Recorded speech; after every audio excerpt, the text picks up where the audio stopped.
Today's introduction is to the book What the Buddha Taught by Wapola, Rahula. This book is available online at Amazon in many different formats, and you can use my affiliate link at the bottom in the description if you are interested in finding out more about this book. As I read, I will consider gender, as this book was written many years ago and uses the masculine gender.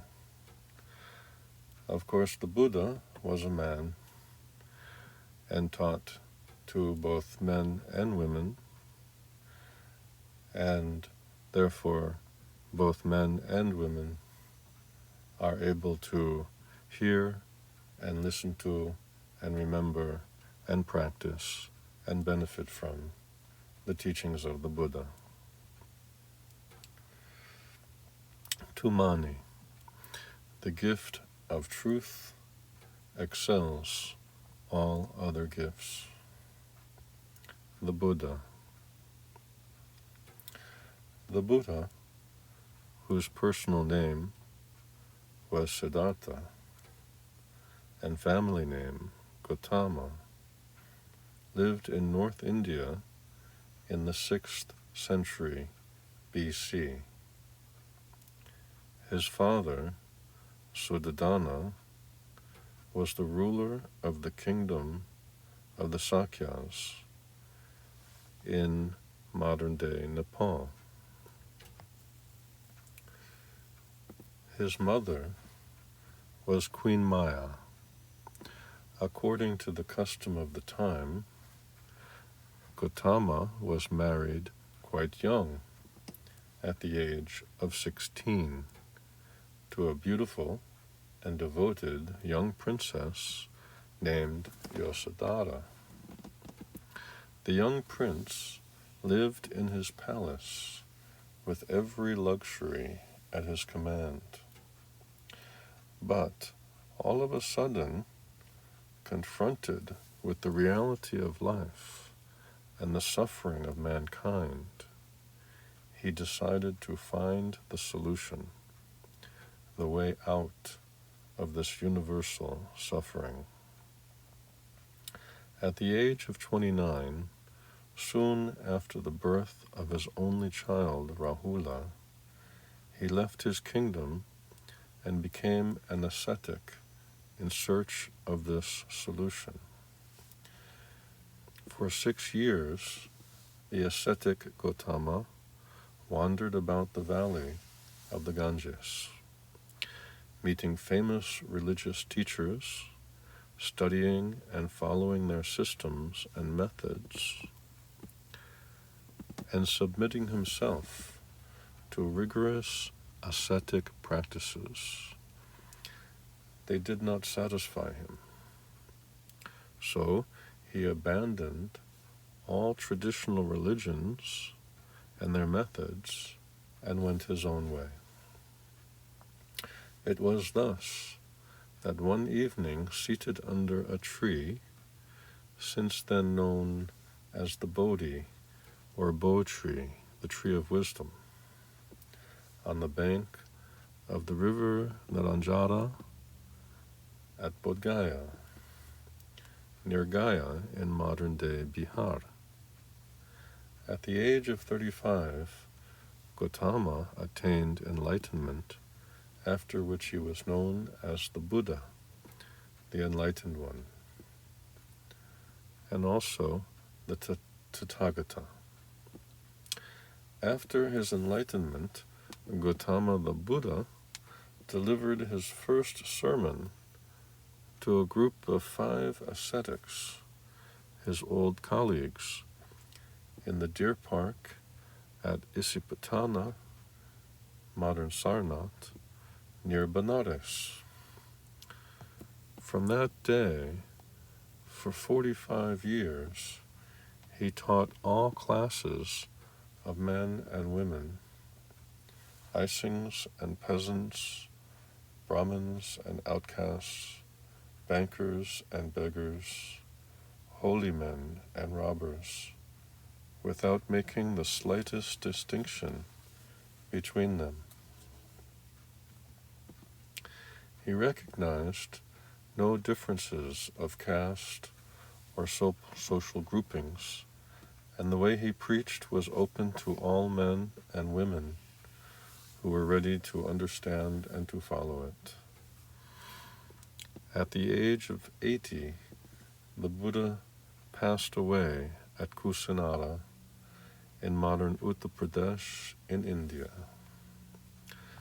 Today, Buddhism is found all over the world, and the Buddhist population of the world is over 500 million. Chapter 1. The Buddhist Attitude of Mind. Among the founders of religions, the Buddha, if we are permitted to call him the founder of a religion in the modern sense of the term, was the only teacher who did not claim to be other than a human being, pure and simple. Other teachers were either God or his incarnation in different forms, or inspired by him. The Buddha was not only a human being, he claimed no inspiration from any god or external power either. He attributed all his realization, attainments, and achievements to human endeavor and human intelligence. A man, and only a man, can become a Buddha. So, that is not modern day correct. We would say a person, and only a person, can become a Buddha. Every person, man or woman, has within him or herself the potentiality of becoming a Buddha, if he or she so wills it and endeavors. We can call the Buddha a man par excellence. He was so perfect in his humanness that he came to be regarded later in popular religion almost as superhuman. Humanity's position, according to Buddhism, is supreme. Humanity, men and women, are their own master, and there is no higher being or power that sits in judgment over his or her destiny. One is one's own refuge. Who else could be the refuge, said the Buddha. He admonished his disciples to be a refuge to themselves, and never to seek refuge in or help from anyone else. He taught, encouraged, and stimulated each person to develop himself and to work out his or her own emancipation, for men and women have the power to liberate themselves from all bondage through their own personal effort and intelligence. The Buddha says you should do your work, for the Tathagata, the Buddhas only teach the way. If the Buddha is to be called a savior at all, it is only in the sense that he discovered and showed the path to liberation, nirvana, but we must tread the path ourselves. It is on this principle of individual responsibility that the Buddha allows freedom to his disciples. In the Mahabhaparinibbana Sutta, the Buddha says that he never thought of controlling the Sangha, the order of monks, nor did he want the Sangha to depend on him. He said that there was no esoteric doctrine in his teaching, nothing hidden in the closed fist of the teacher. Or, to put it in other words, there never was anything up his sleeve. The freedom of thought allowed by the Buddha is unheard of elsewhere in the history of religion. This freedom is necessary because, according to the Buddha, humanity's emancipation depends on their own realization of truth, each individual's realization of truth, and not on the benevolent grace of a god or any external power as a reward for his obedient good behavior. The Buddha once visited a small town called Kesputa in the kingdom of Kosala. The inhabitants of this town were known by the common name Kalama. When they heard that the Buddha was in their town, the Kalamas paid him a visit and told him, "Sir, there are some recluses and brahmanas who visit Kesputa. They explain and illumine only their own doctrine and despise, condemn, and spurn others' doctrines. Then come other recluses and brahmanas, and they, too, in their turn, explain and illumine only their own doctrines and despise, condemn, and spurn others' doctrines. But for us, sir, we have always doubt and perplexity as to why among these venerable recluses and brahmanas spoke the truth, and who spoke falsehood." Then the Buddha gave them this advice, unique in the history of religions at that time. "Yes, Kalamas, it is proper that you have doubt, that you have perplexity, for a doubt has arisen in a manner which is doubtful. Now, look, you Kalamas, do not be led by reports or tradition or hearsay. Be not led by the authority of religious texts, nor by mere logic or inference, nor by considering appearances, nor by the delight in the speculative opinions, nor by seeming possibilities, nor by the idea this is our teacher. But, O Kalamas, when you know for yourselves that certain things are unwholesome and wrong and bad, then give them up. And when you know for yourselves that certain things are wholesome and good, then accept them and follow them." The Buddha went even further. He told the bhikshus that a disciple should examine even the Tathagata, the Buddha himself, so that he, the disciple, might be fully convinced of the true value of the teacher whom he followed. According to the Buddha's teaching, doubt is one of the 5 hindrances to the clear understanding of truth and to spiritual progress, or for that matter, to any progress. Doubt, however, is not a sin, because there are no articles of faith in Buddhism. In fact, there is no sin in Buddhism, as sin is understood in some religions. The root of all evil is ignorance and false views. It is an undeniable fact that as long as there is doubt, perplexity, wavering, no progress is possible. It is also equally undeniable that there must be doubt as long as one does not understand or see clearly. But in order to progress further, it is absolutely necessary to get rid of doubt. To get rid of doubt, one has to see clearly. There is no point in saying that one should not doubt or one should believe.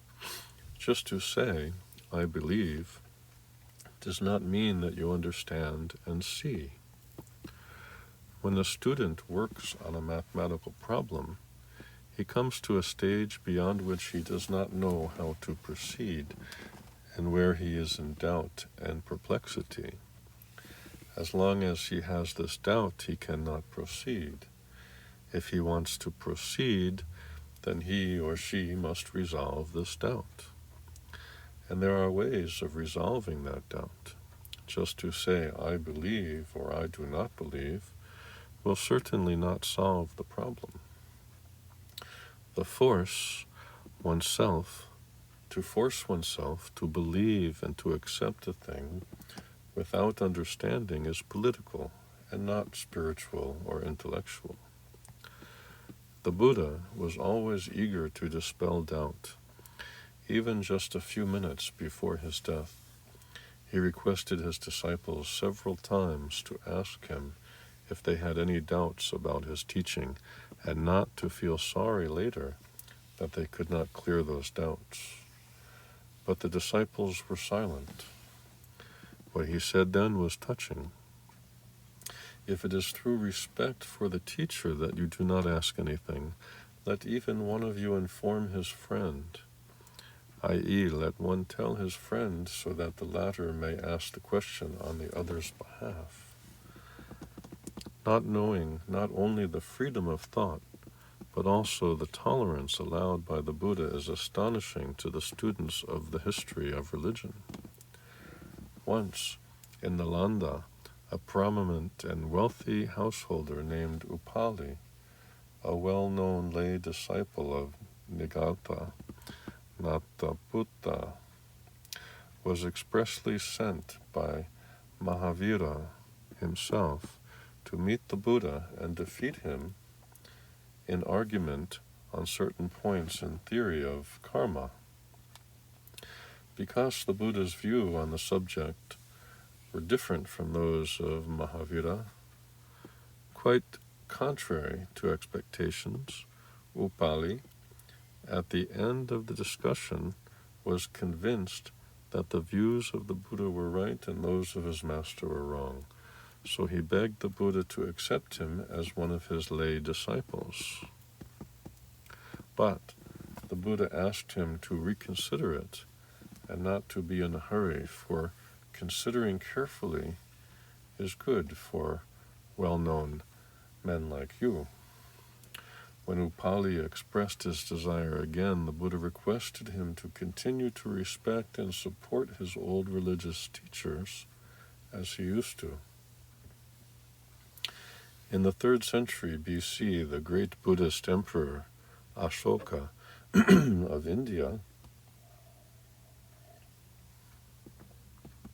following the noble example of tolerance and understanding, honored and supported all religions in his vast empire. In one of his edicts carved on rock, the original of which one may read even today, the Emperor Ashoka declared, one should not honor only one's own religion and condemn the religions of others, but one should honor others' religions for this or that reason. So doing, one helps one's own religion to grow and render service to the religions of others too. In acting otherwise, one digs the grave of one's own religion and also does harm to other religions. Whosoever honors his own religion and condemns other religions does so indeed through devotion to his own religion, thinking, I will glorify my own religion. But on the contrary, in doing, he injures his own religion more gravely. So, concord is good. Let all listen and be willing to listen to the doctrines professed by others. We should add here that the spirit of sympathetic understanding should be applied today, not only in the matter of religious doctrine, but elsewhere as well. This spirit of tolerance and understanding has been from the beginning one of the most cherished ideals of Buddhist culture and civilization. That is why there is not a single example of persecution or the shedding of a drop of blood in converting people to Buddhism, or in its propagation during its long history of 2,500 years. It spread peacefully all over the continent of Asia, having more than 500 million adherents today. Violence in any form, under any pretext whatsoever, is absolutely against the teaching of the Buddha. The question has often been asked, is Buddhism a religion or philosophy? It does not matter what you call it. Buddhism remains what it is. Whatever label you may put on it, the label is immaterial. Even the label Buddhism, which he gave to the teaching of the Buddha, is of little importance. The name one gives is inessential. What's in a name? That which we call a rose by any other name would smell as sweet. In the same way, truth needs no label. It is neither Buddhist, Christian, Hindu, Muslim, or Jewish, or whatever. It is not the monopoly of anybody. Sectarian labels are a hindrance to the independent understanding of truth, and they produce harmful prejudices in the minds of both men and women. This is true not only in intellectual and spiritual matters, but also in human relations. When, for instance, we meet a man, we do not look on him as a human being, but we put a label on him, such as English, French, German, American, or Jew, and regard him with all the prejudices associated with that label in our mind. Yet he may be completely free from those attributes which we have put on him. People are so fond of discriminative labels that they even go on to great length of putting them on human qualities and emotions common to all. So they talk of different brands of charity, as for example the Buddhist charity or Christian charity, and look down upon other brands of charity. But charity cannot be sectarian. It is neither Christian, Buddhist, Hindu, nor Muslim. The love of a mother for her child is neither Buddhist nor Christian. It is mother love.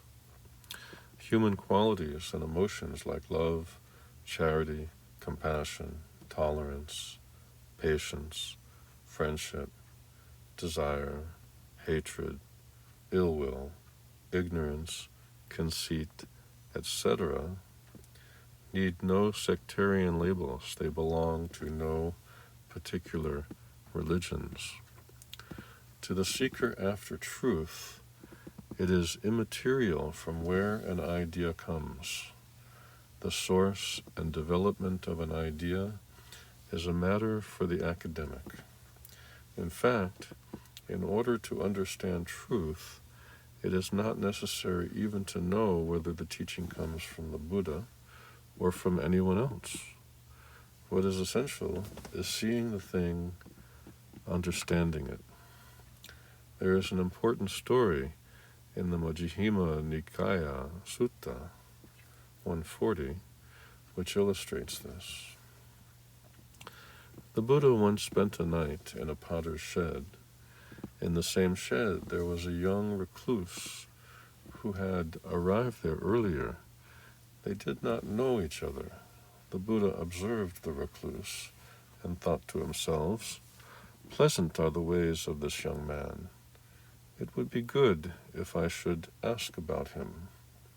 So the Buddha asked him, "O Bhikshu, In whose name have you left home? Or who is your master? Or whose doctrine do you like? Oh, friend, answered the young man, there is the recluse Gautama, a Sakyan Skyan, who left the Sakya family to become a recluse. There is high repute aboard of him that he is an arahant, a fully enlightened one. In the name of that blessed one, I have become a recluse. He is my master, and I like his doctrine. Where does that blessed one, the arahant, the fully enlightened one, live at the present time? In the countries to the north, friend. There is a city called Savatthi. It is there that blessed one, the arahant, the fully enlightened one, is now living. Have you ever seen him, that blessed one? Would you recognize him if you saw him? I have never seen that blessed one, nor should I recognize him if I saw him.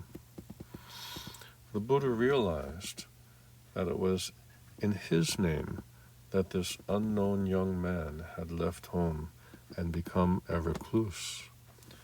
But without divulging his own identity, he said, "O bhikshu, I will teach you the doctrine. Listen and pay attention. I will speak." "Very well, friend," said the young man in assent. Then the Buddha delivered to this young man a most remarkable discourse explaining truth, the gist of which is given later.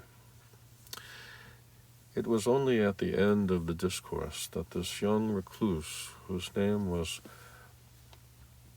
Pukusati, realized that the person who spoke to him was the Buddha himself.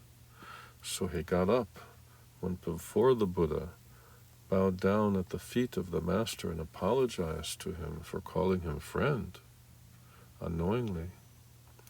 He then begged the Buddha to ordain him and admit him into the order of the Sangha. The Buddha asked him whether he had the alms bowl and the robes ready. For a bhikshu must have 3 robes and the alms bowl for begging food. When Pukusati replied in the negative, the Buddha said that the Tathagata would not ordain a person unless the alms bowl and the robes were ready. So Pukusati went out in search of an alms bowl and robes, but was unfortunately savaged by a cow and died. Later, when this sad news reached the Buddha, he announced that Pukusati was a wise man who had already seen truth and attained the penultimate stage in the realization of nirvana, and that he was born in a realm where he would become an arahant and finally pass away, never to return to this world again. From this story it is quite clear that when Pukusati listened to the Buddha and understood his teaching, he did not know who was speaking to him or whose teaching it was. He saw truth. If the medicine is good, the disease will be cured. It is not necessary to know who prepared it or where it came from. Almost all religions are built on faith. Rather, blind faith, it would seem. But in Buddhism, emphasis is laid on seeing, knowing, understanding, and not on faith or belief. In Buddhist texts, there is a word, sada, or in Sanskrit, shraddha, which is usually translated as faith or belief. But sada is not faith as such, but rather confidence born out of conviction. In popular Buddhism, and also in ordinary usage, in the texts, the word sada it must be admitted, has an element of faith in the sense that it signifies devotion to the Buddha, the Dharma, the teachings, and the Sangha, the order. According to Asanga, the great Buddhist philosopher of the 4th century AC, Shraddha has 3 aspects. 1, full and firm conviction that a thing is. 2, serene joy at good qualities. And 3, aspiration or wish to achieve an object in view. However you put it, faith or belief, as understood by most religions, has little to do with Buddhism. The question of belief arises when there is no seeing in every sense of the word. The moment you see, the question of belief disappears. If I tell you that I have a gem hidden in the folded palm of my hand, the question of belief arises because you do not see it yourself. But if I unclench my fist and show you the gem, then you see it for yourself, and the question of belief does not arise. So the phrase in ancient Buddhist texts reads, realizing as one sees a gem, or a mirabilan fruit in the palm. A disciple of the Buddha named Musila tells another monk, friend, Savita, without devotion, faith, or belief, without liking or inclination, without hearsay or tradition, without considering apparent reasons, without delight in the speculations of opinions, I know and see that the cessation of becoming is nirvana. And the Buddha says, O bhikshus, I say that the destruction of defilement and impurities is meant for a person who knows and who sees, and not for a person who does not know and does not see. It is always a question of knowing and seeing, and not that of believing. The teaching of the Buddha is qualified as ehepasika, inviting you to come and see, but not to come and believe. The expressions used everywhere in Buddhist texts referring to persons who realized truth are the dustless and stainless eye of truth has arisen. He has seen truth, has attained truth, has known truth, has penetrated into truth, has crossed over doubt, is without wavering. Thus, with right wisdom, he sees it as it is. With reference to his own enlightenment, the Buddha said, the I was born, knowledge was born, wisdom was born, science was born, light was born. It is always seeing through knowledge or wisdom, and not believing through faith. This was more and more appreciated at a time when Brahmanic orthodoxy intolerantly insisted on believing and accepting their doctrine, their tradition and authority as the only truth without question. Once, a group of learned and well-known Brahmins went to see the Buddha and had a long discussion with him. One of the group, a Brahmin youth of 16 years of age, named Kampatika, considered by them all to be an exceptionally brilliant mind, put a question to the Buddha. Venerable Gautama, there are the ancient holy scriptures of the Brahmins handed down along the line by unbroken oral tradition of texts. With regard to them, Brahmins come to the absolute conclusion this alone is truth and everything else is false. Now, what does the Venerable Gautama say about this? The Buddha inquired, among the Brahmins, is there any one single Brahmin who claims that he personally knows and sees that this alone is truth and everything else is false? The young man was frank and said no. Then, is there any one single teacher or a teacher of teachers of Brahmins back to the 7th generation, or even any one of those original authors of those scriptures who claims that he knows and he sees? This also is truth, and everything else is false. No. Then, it is like a line of blind men, each holding on to the preceding one. The first one does not see, the middle one also does not see, the last one also does not see. Thus, it seems to me that the state of the Brahmins is like that of a line of blind men. Then the Buddha gave advice of extreme importance to the group of Brahmins. It is not proper for a wise man who maintains truth to come to the conclusion, this alone is truth and everything else is false. Asked by the young Brahmin to explain the idea of maintaining or protecting truth, the Buddha said, a man has a faith. If he says, this is my faith, so far he maintains truth. But by that he cannot proceed to the absolute conclusion. This alone is truth, and everything else is false.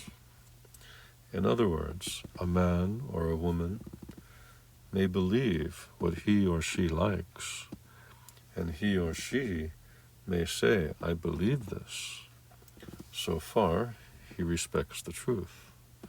But because of his or her belief or faith, he or she should not say that what he or she believes is alone the truth and everything else is false. This should not be said.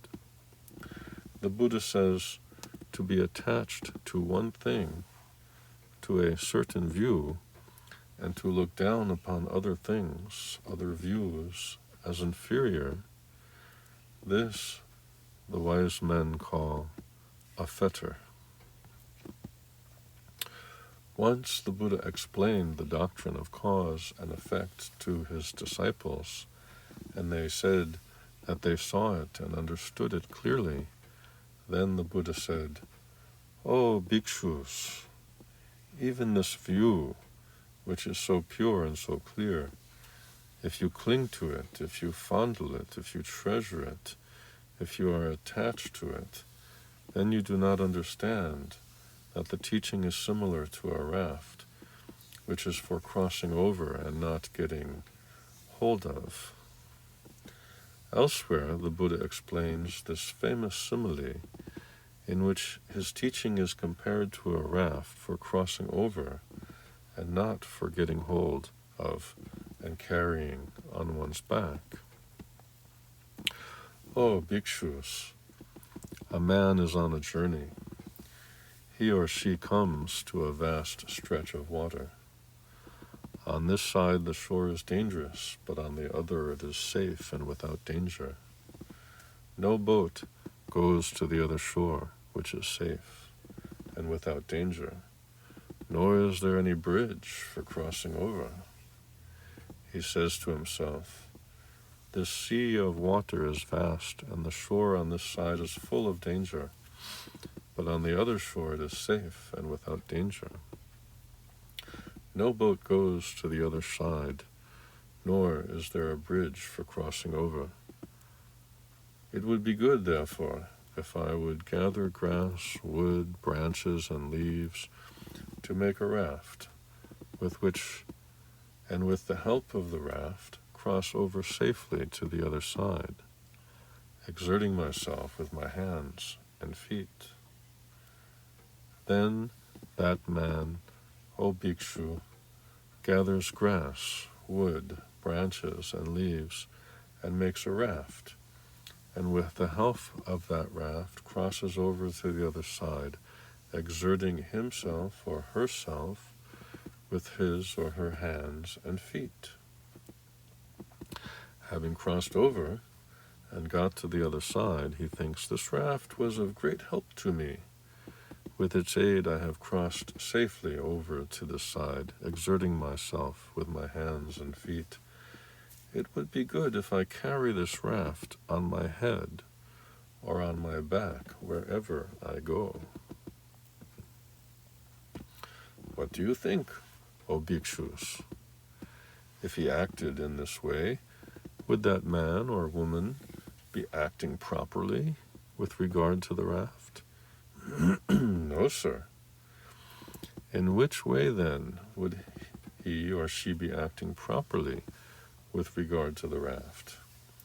Having crossed and gone over to the other side, suppose that man or woman should think, "This raft was a great help to me. With its aid I have crossed safely over to this side, exerting myself with my hands and feet. It would be good if I beached this raft on the shore, or moored it and left it afloat, and then went on my way wherever it may be." Acting in this way, would that man or woman act properly with regard to the raft? In the same manner, O bhikshus, I have taught a doctrine similar to a raft. It is for crossing over and not for carrying. You, O bhikshus, who understand that the teaching is similar to a raft, should give up even good things. How much more, then, should you give up evil things?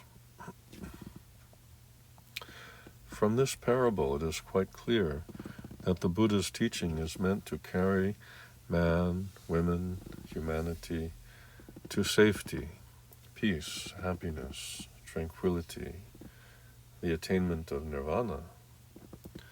The whole doctrine taught by the Buddha leads to this end. He did not say things just to satisfy intellectual curiosity. He was a practical teacher and taught only those things which would bring peace and happiness to humanity, to men and women, and all sentient beings.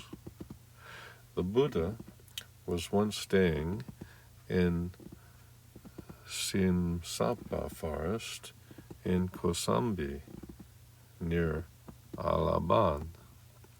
He took a few leaves into his hand and asked his disciples, "What do you think, O bhikshus? Which is more, these few leaves in my hand, or the leaves in the forest over here?" "Sir, very few are the leaves in the hand of the Blessed One, but indeed the leaves in the Simsapa forest over here are very much more abundant."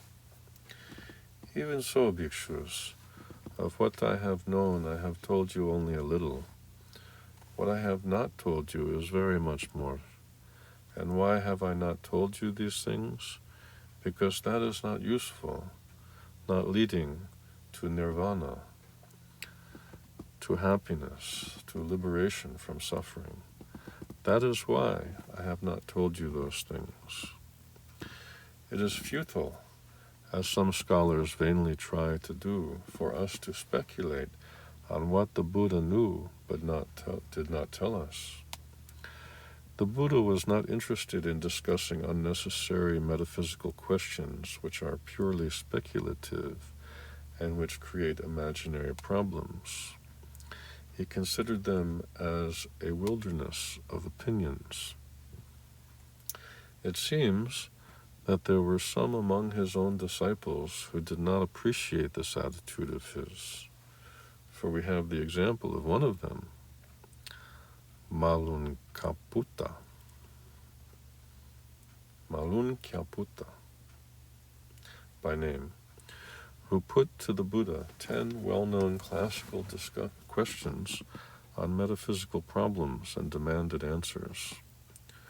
One day, Malun Kyaputta got up from his afternoon meditation, went to the Buddha, saluted him, sat on one side and said, "Sir, when I was all alone meditating, this thought occurred to me. There are these problems unexplained, put aside and rejected by the Blessed One. Namely, 1. Is the universe eternal? Or 2. Is it not eternal? 3. Is the universe finite? Or 4. Is it infinite? 5. Is soul the same as body? Or 6. Is soul one thing and body another? 7. Does the Tathagata exist after death? Or 8. Does he not exist after death? Or 9. Does he both at the same time exist and not exist after death? Or 10. Does he both at the same time not exist and not exist?" These problems the Blessed One does not explain to me. This attitude does not please me. I do not appreciate it. I will go to the Blessed One and ask him about this matter. If the Blessed One explain them to me, then I will continue to follow the holy life under him. If he does not explain them, I will leave the order and go away. If the Blessed One knows that the universe is eternal, let him explain it to me. So, if the Blessed One knows that the universe is not eternal, let him say so. If the Blessed One does not know whether the universe is eternal or not, etc., then for a person who does not know, it is straightforward to say, "I do not know, I do not see." The Buddha's reply to Malun Kyaputta should do good to many millions in the world today who are wasting valuable time on such metaphysical questions and unnecessarily disturbing their peace of mind. Did I ever tell you, Malun Kyaputta? Come, Malun Kyaputta, lead the holy life under me. I will explain these questions to you. No, sir. Then, Malun Kyaputta, even you, did you tell me, "Sir, I will lead the holy life under the Blessed One, and the Blessed One will explain these questions to me"? No, sir. Even now, Malun Kyaputta, I do not tell you, "Come and lead the holy life under me." I will explain these questions to you. And you do not tell me either, "Sir, I will lead the holy life under the Blessed One, and he will explain these questions to me." Under these circumstances, you foolish one, who refuses whom? Malun Kyaputta, if anyone says, "I will not lead the holy life under the Blessed One until he explains these questions," he may die with these questions unanswered by the Tathagata. Suppose, Malun Kyaputta, a man is wounded by a poisoned arrow, and his friends and relatives bring him to a surgeon. Suppose the man should then say, "I will not let this arrow be taken out until I know who shot me, whether he is a Kshatriya of the warrior caste, a Brahmana of the priestly class, or a Vaisya of the trading and agricultural class, or a Sudra of the low caste, what his name and family may be, whether he is tall, short, or of medium stature, whether his complexion is black, brown, or golden, from which village, town, or city he comes, I will not let this arrow be taken out until I know the kind of bow with which I was shot, the kind of bowstring used, the kind of arrow, what sort of feather was used on the arrow, and with what kind of material the point of the arrow was made. Malunkyaputta, that man would die without knowing any of these things. Even so, Malunkyaputta, if anyone says, I will not follow the holy life under the Blessed One until he answers these questions, such as whether the universe is eternal or not, etc., he would die with these questions unanswered by the Tathagata. Then the Buddha explains to Malunkyaputta that the holy life does not depend on these views. Whatever opinion one may have about these problems, there is birth, old age, decay, death, sorrow, lamentation, pain, grief, distress, the cessation of which, i.e. nirvana, I declare in this very life. Therefore, Malunkyaputta, bear in mind what I have explained as explained, and what I have not explained as unexplained. What are the things that I have not explained? Whether the universe is eternal or not, etc. Those 10 opinions I have not explained. Why, Malunkyaputta, have I not explained them? Because it is not useful, it is not fundamentally connected with the spiritual holy life, is not conducive to aversion, detachment, cessation, tranquility, deep penetration, full realization, nirvana. That is why I have not told you about them. Then what, Malunkyaputta, have I explained? I have explained dukkha, the arising of dukkha, the cessation of dukkha, and the way leading to the cessation of dukkha. Why, Malunkyaputta, have I explained them? Because it is useful, is fundamentally connected with the spiritual holy life, is conducive to aversion, detachment, cessation, tranquility, deep penetration, full realization, nirvana. Therefore I have explained them. Let us now examine the 4 noble truths which the Buddha told Malunkyaputta he had explained.